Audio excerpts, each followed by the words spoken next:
Bonjour, c'est Jules Lavie pour Code Source, le podcast d'actualité du Parisien. Des milliers d'adolescentes placées à l'ASE, l'aide sociale à l'enfance, sont victimes de la prostitution. Ces adolescentes, parfois très jeunes, sont approchées par des proxénètes qui les exploitent ensuite dans des logements loués sur Internet.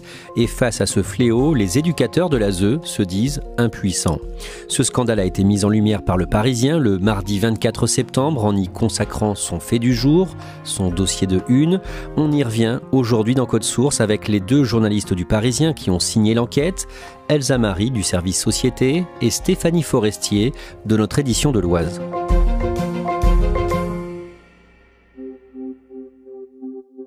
Stéphanie Forestier, comment vous avez eu l'idée de parler de ce sujet ? C'est un sujet qui est venu en fait suite à des comparutions immédiates ou des audiences correctionnelles que je couvre assez régulièrement. Ce sont des affaires qui traitent de trafic de stupéfiants, qui traitent de violences intrafamiliales. Ce sont des parents, des pères, des mères. Et quand ces parents sont condamnés, leurs enfants sont le plus souvent placés.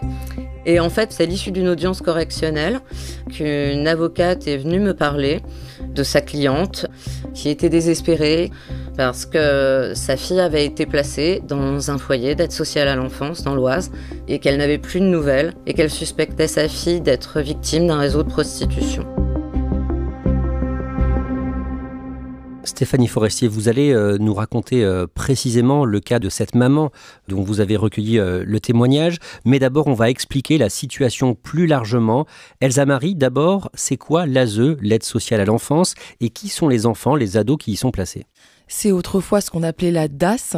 C'est un service du département qui est chargé de protéger les mineurs qui sont en difficulté, souvent parce qu'ils ont des parents défaillants. Et dans des cas extrêmes, lorsque l'on se rend compte que l'enfant est en danger parce qu'il est, par exemple, battu, maltraité ou abusé par sa famille, eh bien, il peut être retiré à ses parents et placé dans un foyer. En préparant votre enquête pour Le Parisien, plusieurs professionnels membres de l'ASE ont dénoncé leur manque de moyens. Oui, il y a des dysfonctionnements en série à l'ASE. On parle même d'un système à bout de souffle. D'abord, les foyers sont saturés, il n'y a plus de place, ce qui fait que parfois des enfants sont ballottés d'un foyer à l'autre alors qu'ils ont besoin d'un ancrage et de sécurité. Ils se retrouvent même parfois à l'hôtel parce que, en fait, les départements n'arrivent plus à faire face au nombre d'enfants placés qui explose en fait depuis le Covid à cause de l'augmentation des violences intrafamiliales. Il y a aussi une crise des vocations, de moins en moins d'éducateurs et certains foyers sont obligés d'engager des personnes qui ne sont pas compétentes. Résultat, eh bien, l'État n'est plus aujourd'hui capable de protéger dignement ses enfants. Aujourd'hui, un peu plus de 200 000 enfants sont placés à l'ASE, l'aide sociale à l'enfance. Certaines adolescentes de l'ASE sont ciblées par des hommes qui vont ensuite les pousser à se prostituer. Elles sont ciblées soit par Internet, soit carrément directement devant les foyers. Certains éducateurs me racontent des scènes à peine croyables. Ils me disent qu'ils voient des proxénètes rôder devant les foyers, que certains même emmènent des jeunes filles qui sont déjà embrigadées pour se prostituer et qui les ramènent ensuite au foyer comme si c'était des membres de leur famille. Ce qu'il faut bien comprendre, c'est que ces foyers ne sont pas des prisons, que les enfants vont à l'école, qu'ils rentrent parfois chez eux le week-end et qu'ils font des rencontres. Et c'est là où ils peuvent se faire manipuler et piéger. Et donc concrètement, que font les proxénètes qui viennent démarcher les adolescentes ? Eh bien, ils vont mettre la jeune fille dans une relation de confiance jusqu'à devenir, pour certains, leurs petits amis. C'est ce qu'on appelle des lover boys. Ce sont en fait des proxénètes qui se cachent derrière le visage d'un compagnon. Ils vont mettre ces jeunes filles en confiance, les valoriser, jusqu'à créer une situation d'emprise émotionnelle. Et ça, c'est aussi le cas souvent sur Internet, sur les réseaux. Oui, il y a énormément de prédateurs qui sont en ligne et qui vont en fait accoster des jeunes filles sur les réseaux sociaux en les complimentant sur leurs photos. Et les victimes de ces proxénètes sont parfois très jeunes. Très jeunes, elles ont en moyenne 15 ans et des associations me disaient que cette année, ils avaient des victimes qui avaient même 12 ans. Pourquoi les adolescentes vivant en foyer sont des proies parfois faciles pour les recruteurs, pour ces proxénètes ? Pourquoi est-ce qu'il y a plus de risques qu'elles se fassent influencer ? Il faut comprendre que ces enfants ont eu des vies chaotique. Ils ont été élevés par des parents défaillants. Ils sont en recherche d'amour, de reconnaissance, d'une figure paternelle. Ils ont besoin d'être admirés, estimés, aimés. Et ça, si vous voulez, les proxénètes le savent parfaitement. Et donc, ils connaissent leurs failles et ils vont s'y engouffrer. Et donc au départ, ces adolescentes sont attirées par un homme spécifiquement, quelqu'un qui va donc les séduire, leur inspirer confiance, mais bien souvent, d'après ce que vous disent celles et ceux qui connaissent bien la question, ces adolescentes ensuite tombent dans de véritables pièges. Oui, à un moment, le loverboy dont on a parlé, c'est-à-dire le proxénète, va changer de méthode et se montrer violent, ou alors il peut dire à une jeune fille « j'ai des problèmes d'argent, est-ce que tu peux passer la nuit avec un copain pour me dépanner ?» Il peut ensuite la droguer et puis lui demander de payer pour pouvoir lui donner cette drogue. Dans de nombreux cas, ces adolescentes sont violées par ces soi-disant loverboys. Oui, c'est aussi une technique en fait de destruction mentale. Et parfois, en fait, dans ces foyers, il y a aussi d'autres jeunes filles qui sont déjà prostituées, qui vont être chargées d'en recruter d'autres. Et donc, elles vont emmener ces jeunes filles à des soirées. Et dans ces soirées, eh bien, il y a des hommes qui vont leur donner des substances comme du cannabis, du gaz hilarant, qui vont ensuite les violer et qui le lendemain vont leur dire « mais en fait, tu te souviens pas, mais t'étais consentante, t'es qu'une pute ». Et à ce moment-là, eh bien, la jeune fille va intégrer qu'elle n'est plus rien. Et à partir de là, en fait, il va l'exploiter sexuellement. Concrètement, où ces mineurs sont ensuite exploités sexuellement? Comment ça se passe? Alors, ils sont exploités dans des appartements, même dans des Airbnb qui sont loués pour l'occasion, qui rend le travail de la justice très difficile parce qu'en fait, quand vous êtes dealer, eh bien, vous avez un lieu de deal, vous avez de la marchandise sur vous. Là, tout se fait souvent en ligne et dans des appartements, en fait, qui changent constamment. Et d'ailleurs, ce que me disaient les associations, c'est que de nombreux dealers se reconvertissent en proxénètes parce qu'ils estiment que c'est beaucoup moins dangereux. Elsa Marie, un ancien éducateur qui est aujourd'hui porte-parole d'un syndicat dans le département du Nord, explique en résumé qu'il s'est senti totalement démuni face à ces drames à répétition. Il me raconte que certains soirs, il s'apercevait qu'un lit était vide, c'est-à-dire qu'une jeune fille avait fugué. Et là, il me disait « putain que c'était dur ». Il passait la nuit à se demander où elle était, et souvent c'était des filles qui étaient déjà exploitées sexuellement entre les mains d'un proxénète. Et lorsque le lendemain, elle revenait, eh bien, il me disait on ne pouvait rien faire d'autre que de l'accueillir, de lui donner un repas chaud, que de l'écouter et de surtout pas la braquer. Et il me dit qu'une fois, il se souvient qu'une jeune fille lui avait dit « je ne mérite que ça ». Pourquoi ? Parce que ce sont des enfants qui sont maltraités depuis l'enfance et qui pensent qu'ils sont condamnés à l'être. Et il me disait, pour eux, la prostitution, c'est une forme de suicide social. Stéphanie Forestier, je le disais au début de cet épisode de Code Source, vous avez recueilli le témoignage d'une femme, une mère d'une adolescente confiée à l'ASE. Cette femme a 38 ans. Dans Le Parisien et dans ce podcast, on leur donne un nom d'emprunt pour préserver leur anonymat. D'abord, en quelques mots, pourquoi Dorine a dû confier sa fille Clara à l'aide sociale à l'enfance ? En fait, Dorine n'arrivait plus à contrôler Clara. Clara a connu plusieurs épisodes qui l'ont fait sombrer progressivement dans une petite délinquance. En rentrant du collège, à 13 ou 14 ans, Clara a été suivie par un groupe de garçons. Elle a été violée par l'un d'entre eux. Ça a été un épisode très dur pour elle. Et son unique confident, c'était son père. Et seulement, son père est tombé malade, gravement. Une maladie qu'il a emportée en 2022. Et c'est à partir de ce moment-là que Clara a commencé à devenir ingérable. Elle ramenait de mauvaises fréquentations à la maison. Et d'un commun accord, c'est même Clara, en fait, qui a demandé à sa maman d'être placée dans un foyer d'aide sociale à l'enfance. Normalement, elle aurait dû être rescolarisée. Seulement, pendant 3 mois, aucune formation, aucune école. Progressivement, elle s'est mise à fuguer. Au début, c'était des petites fugues et après des fugues beaucoup plus longues. Dorine revoit Clara un jour à l'occasion d'un rendez-vous chez le juge. Qu'est-ce que Clara lui dit ce jour-là ? Alors ça, c'était en février de cette année. Clara ne fait plus partie des radars de l'aide sociale à l'enfance, vu qu'elle a fugué plusieurs fois. Elle a été confiée en fait à ce qu'on appelle l'AEMO, Action éducative en milieu ouvert. C'est une mesure qui est ordonnée par le juge des enfants. C'est-à-dire qu'il y a un éducateur qui est là pour pouvoir lui parler. En fait, elle refuse catégoriquement de parler à sa maman. Donc, en fait, Dorine apprend ce qu'il se passe que via l'éducateur ou l'éducatrice qui s'occupe de Clara, qui a quelques rendez-vous avec elle, une fois par mois. Et elle s'est mise en fait à éplucher les réseaux sociaux et le profil de sa fille. Elle a vu des photos d'elle avec des hématomes. Elle a commencé à s'inquiéter. Elle a essayé de contacter sa fille, mais rapidement, sa fille l'a blacklistée et donc elle n'a plus eu accès à ses réseaux. Comment Dorine réalise que Clara se prostitue ?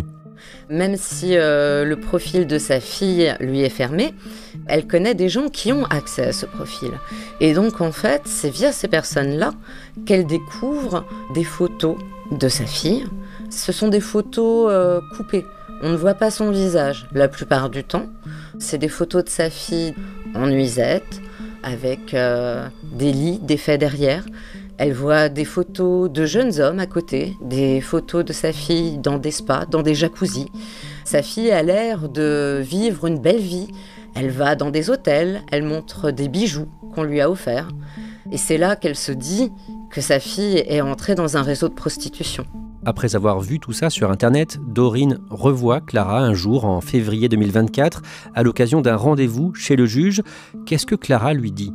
Clara n'est pas très prolixe en fait, elle est accompagnée de son avocate, elle en veut encore à sa mère. Sa mère ne comprend pas pourquoi Clara lui en veut, parce que le placement a été volontaire, c'est Clara qui voulait être éloignée. Et en fait, c'est via leurs avocates qu'elle apprend qu'en fait, ce ne sont pas des films qu'elle était en train de se faire en regardant les photos qu'il y avait sur les réseaux sociaux.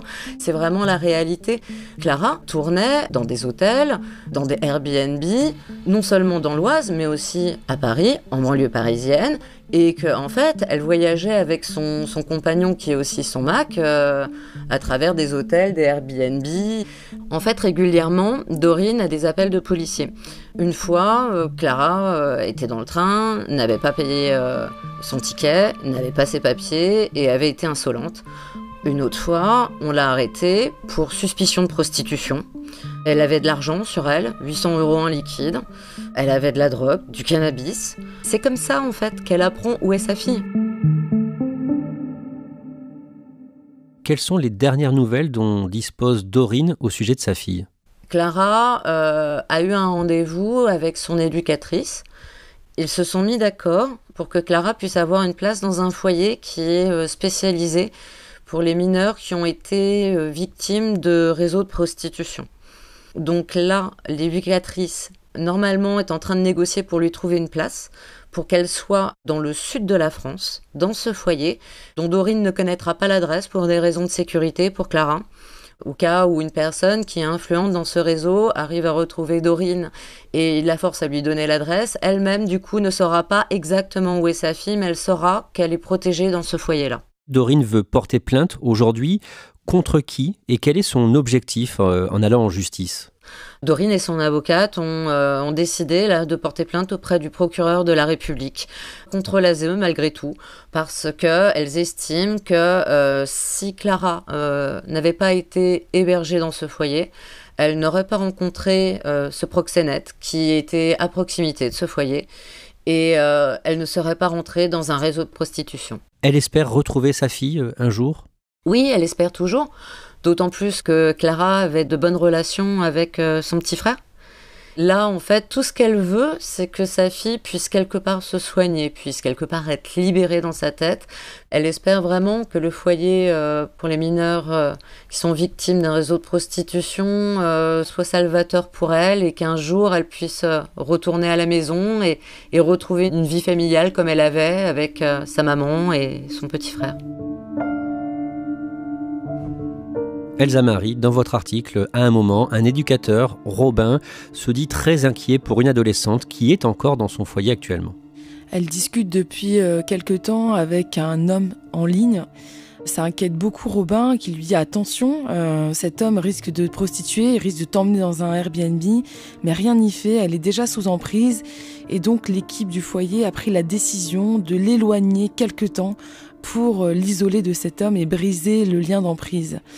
Ce qu'il faut savoir, c'est que là, on est dans un foyer exemplaire, avec un éducateur qui fait tout pour ses enfants. C'est loin d'être toujours le cas. Robin me dit que certains éducateurs sont en burn-out, qu'ils n'en peuvent plus, que parfois, quand une jeune fille fugue, ils appellent la police, mais ils ne prennent même pas le temps d'appeler l'enfant pour savoir où elle est. Elsa Marie, on sait combien d'adolescentes qui sont sous la responsabilité de l'ASE sont prostituées aujourd'hui ? C'est très compliqué d'avoir un chiffre. On estime que sur 20 000 mineurs prostitués, 15 000 seraient suivis par l'ASE. Ce fléau dont on vient de parler ne concerne donc pas que les adolescentes placées à l'aide sociale à l'enfance. Absolument pas. D'ailleurs, les associations le répètent, attention, le problème est aujourd'hui bien plus vaste et dépasse largement le cadre de ces foyers. Ce qu'il faut savoir, c'est que depuis 2020, donc le confinement, l'exploitation sexuelle des mineurs a explosé. D'une part parce que les jeunes ont passé énormément de temps sur les réseaux sociaux et se sont même inscrits sur des sites de rencontres. Et de l'autre, des prédateurs, des proxénètes et des clients se sont mis à chasser en ligne et se sont dit qu'ils n'avaient pas besoin d'aller à l'autre bout du monde pour avoir des relations tarifées avec des mineurs. Elsa Marie, les proxénètes ne sont pas uniquement des hommes. Vous, cet été, pendant un reportage, vous avez échangé avec une jeune fille de 16 ans qui va être jugée prochainement pour proxénétisme aggravé. Eva, c'est un prénom d'emprunt. Eva a prostitué pendant 1 mois 2 Ukrainiennes âgées de 13 et 15 ans. D'abord, pourquoi est-ce qu'elle a fait ça ? Eva vit dans une cité d'Île-de-France. Elle me dit que dans son quartier, les garçons deal et les filles tapinent, ce sont ses mots. C'est extrêmement courant. Un jour, des filles, elle me dit, de sa ville, lui confient qu'elles ont envie de se prostituer, mais qu'elles ne savent pas comment faire. Et à ce moment-là, Eva a des dollars dans les yeux. Elle se dit que c'est l'occasion pour elle aussi de se faire de l'argent. Et donc, avec des délinquants de cité qui sont déjà proxénètes, eh bien, elle va les inscrire sur un site d'escorting et gérer leurs passes, jusqu'à 6 passes par jour. Comment elle a pu en arriver là ? Eva a eu l'impression qu'elle allait protéger ses filles, qu'elle faisait la sécurité, que si elle n'était pas là, eh bien, elle les mettait en danger. Elle ne réalise pas qu'en fait, elle a participé à leur exploitation sexuelle. Et au bout d'1 mois, les jeunes filles lui ont dit « on veut arrêter ». Eva, elle, leur a dit « non, c'est pas possible, vous continuez ». Elle les a giflées parce qu'elle me disait le soir, elle recomptait les billets dans sa chambre. C'était pour elle l'occasion de sortir de sa condition et de se faire de l'argent. C'est très compliqué, on a affaire à des jeunes qui ont 16 ans, qui sont encore des enfants et en même temps qui ont vécu aussi des choses très difficiles et qui sont un peu déconnectés de leurs émotions. Cette absence d'empathie révèle aussi une grande banalisation en fait autour de la prostitution des mineurs. C'est un phénomène qui est extrêmement courant, même si c'est difficile à imaginer. Et les associations disent qu'il y a vraiment urgence à agir parce que c'est un fléau qui est en pleine expansion. Il y a énormément d'enfants aujourd'hui qui sont exploités sexuellement et qui sont en danger.